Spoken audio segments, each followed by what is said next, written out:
Magandang araw po sa lahat. Ako si Gwyneth Almond Brady Abilida at ngayong araw ay nais kong ibahagi ang aking kwento.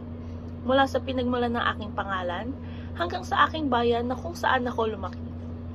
Kasama rito ang mga tanyag na pook pasyalan, masasarap na pagkain, tradisyonal na kasuotan, sining at mga pamanang kultura na bumuo at patuloy na humuhubog sa aking pagkatao. Magsisimula muna ako sa aking pangalan na merong pinagmulan. Ang Gwyneth ay hango sa pangalan ng aking nanay at sa paborito niyang aktres. Ang Almond naman ay dahil doon niya ako pinaglihi. Ang Brady naman ay pinagsamang pangalan ng aking tatay at ng aking kapatid. Tinatawag akong Bri ng aking mga kaibigan o kung sino man, at Brides naman sa loob ng aming pamilya. Ako ay pinanganak at lumaki sa Bacoor, Cavite, nakilala bilang gateway to Metro Manila.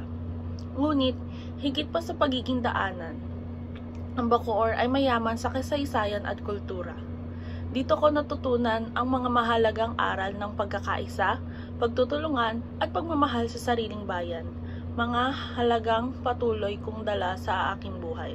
Sa turismo, una kong pinagmamalaki ang St. Michael the Archangel Parish Church, isa sa pinakamatandang simbahan dito sa Cavite.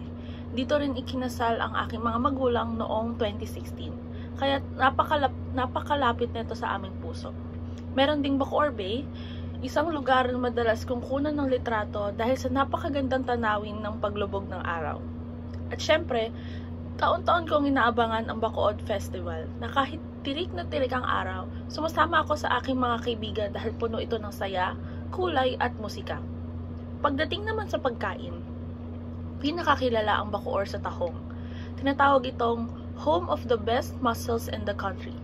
Ginagawa itong iba't ibang putahe gaya ng tahong chips at lalo na ang adobong tahong. Ito ang paborito kong ulam, lalo na kapag niluluto ito ng aking nanay. Hindi ko nalilimutan na madalas pa naming pag-awayan ng aking kapatid ang mga kamatis na nakahalo sa tahong dahil yon ang pinakamasarap sa lutong iyon.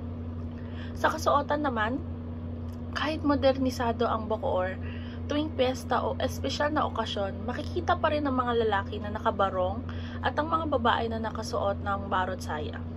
Para sa akin, ito ay tanda ng paggalang at pagmamahal sa tradisyon. Pagdating sa sining, tanyag ang Bacoor sa kanilang marching bands na nagbibigay sigla sa mga kapistahan.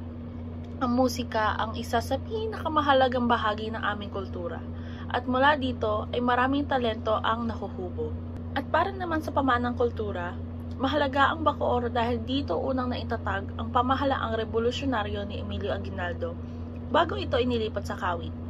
Higit pa roon, buhay na buhay pa rin sa Bacoor ang diwa ng bayanihan, kung saan ang mga tao ay nagtutulungan lalo na sa oras ng pangangailangan. Muli, ako po si Gwyneth Almond Brady Abilida, isang Bacooreño, at buong puso kong pinagmamalaking ang aking pinagmulan. Maraming salamat po at magandang araw.